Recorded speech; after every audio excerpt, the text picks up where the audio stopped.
അത് നിങ്ങൾക്കല്ലേ പറഞ്ഞത്. ഈ അതിക്രമങ്ങളൊക്കെ ഉണ്ടാകുന്നു എന്ന് പറഞ്ഞാൽ ലഹരിയുടെ ഉപയോഗം ഒരു ഘടകം തന്നെയാണ്. അതിനെപ്പറ്റി പാടെ ചർച്ച ചെയ്യുന്നില്ല. ഞാൻ ഇന്നലെയും പറഞ്ഞായിരുന്നു, അത് ചർച്ച ചെയ്യേണ്ടി വരികയാണെങ്കിൽ ഇവിടുത്തെ പലരുടെയും മുഖംമൂടികൾ അഴിഞ്ഞു വീഴും.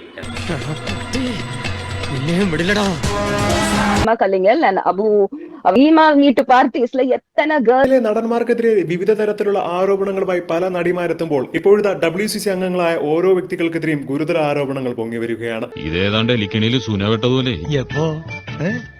സുനവെട്ട എടുക്കാനും പറ്റില്ല, കെണി ചുമന്നുകൊണ്ട് നടക്കുകയും ചെയ്യണം. അതുകൊണ്ടാകാം ഒരുപക്ഷെ ഹിഡൻ അജണ്ടയുടെ പേരിൽ ഈ മാധ്യമങ്ങൾ ഈ ചർച്ചകളൊക്കെ മാറ്റിവെക്കുന്നത്. എന്നാൽ ഇവൻ ഇങ്ങനെ ഒരു കടുങ്കൈ ചെയ്യുന്ന ഞാൻ വിചാരിച്ചില്ല. നിനക്കിതെങ്ങനെ സഹിക്കാൻ കഴിയും ജോസേ? ഒരു പഴയ ന്യൂസ്, റീമ കല്ലിങ്കലിലെ ആഷിഖ് അബുവിനെതിരെ പണ്ട് ഇതേപോലെ ഒരു ആരോപണം വന്നിട്ടുണ്ടായിരുന്നു. ഓക്കെ, ആ ടൈമിൽ ആഷിഖ് അബു റിയാക്ട് ചെയ്ത ഫേസ്ബുക്ക് പോസ്റ്റിൽ ഒരു ന്യൂസ് ഉണ്ട്, ഞാൻ അവിടെ പ്ലേ ചെയ്യാം. മിണ്ടിയാൽ മാവോയിസ്റ്റ് അല്ലെങ്കിൽ കൊക്കൈൻ എന്ന തലക്കെട്ടിലാണ് ആഷിഖ് അബുവിന്റെ പോസ്റ്റ് ആരംഭിക്കുന്നത്. കുട്ടിക്കിപ്പോ ദശാസന്ധ്യ, ലേശം മനപ്രയാസൊക്കെ ഉണ്ടാവും. പക്ഷേ അഷ്ടമംഗലത്തിന് തറവാട്ടിന്റെ കാര്യം നോക്കിയപ്പോ ഇത്തിരി നന്ദാളിച്ചു. കൊക്കൈൻ കേസിൽ തന്റെയും റീമയുടെയും ഫഹദ് ഫാസിലിന്റെയും പേര് അനാവശ്യമായി വലിച്ചിഴച്ചതാണ്. ചില മാധ്യമ വ്യഭിചാരികൾ വ്യക്തിവിരോധം തീർക്കാനാണ് ഇത്തരം കഥകൾ മെനയുന്നതെന്ന് ആഷിഖ് അബു കുറ്റപ്പെടുത്തുന്നു. ആളെ വേണ്ടത്ര പരിചയമില്ലാന്ന് തോന്നുന്നു. ലോകപ്രസിദ്ധനാ തനി രാവണൻ, 10 തലയായവന്. തനിക്കെതിരെ വാർത്ത നൽകിയ അതേ ലേഖകനാണ് നമ്പിനാരായണനെതിരെ വ്യാജ വാർത്ത നൽകിയതെന്നും ആഷിഖ് പറയുന്നു. കൊക്കൈൻ കേസിൽ ആഷിഖ് അബുവിനെയും റീമ കല്ലിങ്കലിനെയും ഫഹദ് ഫാസിലിനെയും ചോദ്യം ചെയ്യാൻ പോലീസ് അനുമതി തേടിയെന്നായിരുന്നു മംഗളം ദിനപത്രം കഴിഞ്ഞ ദിവസം പുറത്തുവിട്ട വാർത്ത. രാജുവിന്റെ ഡെഡിക്കേഷൻ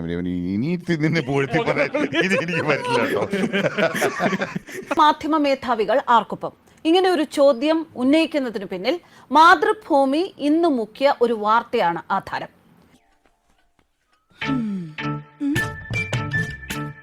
എന്തിനാ ഇങ്ങനെ നോക്കുന്നേ? മാതൃഭൂമി രാവിലെ പ്രസിദ്ധീകരിച്ച ഒരു വാർത്ത ഇപ്പോൾ കാണാനില്ല. മാതൃഭൂമി വാർത്ത മുക്കി, ഏറെ പേടിച്ചാണ് എന്നത് വ്യക്തം. ഇങ്ങനെയൊക്കെ ചെയ്യാമോ? അറിയിക്കാതെ ചെയ്യാമോ? കഞ്ഞിയും പയറും ഞങ്ങൾക്ക്. മയക്കുമരുന്ന് മാഫിയകളെ ഭയന്നാണ് മുഖ്യധാരാ മാധ്യമമായ മാതൃഭൂമി ഈ വാർത്ത മുക്കിയത്.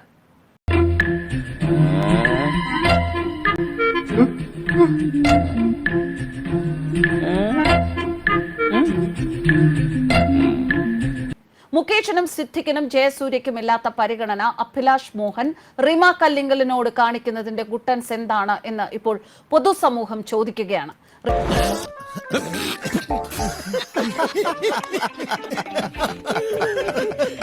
റീമ കല്ലിങ്കലും ഭർത്താവ് ആഷിഖ് അബുവിനും എതിരെ ഗുരുതര ആരോപണമായിട്ടാണ് ഗായിക സുചിത്ര എത്തിയിരിക്കുന്നത്. റീമ കല്ലിങ്കൽ തന്റെ വീട്ടിൽ വെച്ച് നിരന്തരം ലഹരി വിരുന്നുകൾ നടത്തുന്നുവെന്നും